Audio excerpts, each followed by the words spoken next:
Всем привет, друзья! Как вы видите, мы находимся не в кладовке, а выехали на природу для того, чтобы испытать на прочность наш шлем, который мы сделали в том видео, укрепленный кевларом. Вот, как мы его будем испытывать. Попробуем стрельнуть по нему из ружья 12 мм калибром, дробью 2,5, 3 и 5 миллиметров. Посмотрим, насколько он прочный у нас. Выстрел по шлему с 20 метров, диаметр дроби 2,5. Давай.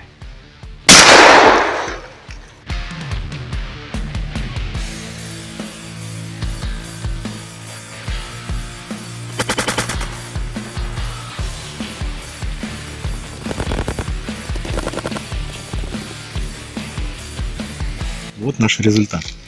Смотрите, шлем разнесло в щепки, его пластиковую часть, а кевлар, если присмотреться, в некоторых местах, конечно, пробит, но большая часть дробинок отлетела, отрикошетила. Вот как вот здесь вот. Если посмотреть изнутри,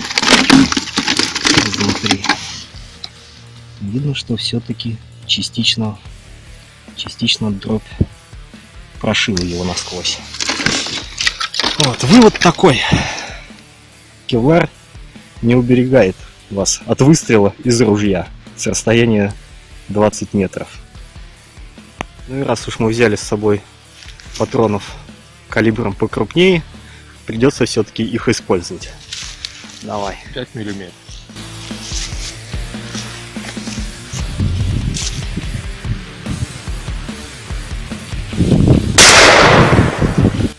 Ну и что мы видим? Дробь в 5 миллиметров прошила его насквозь.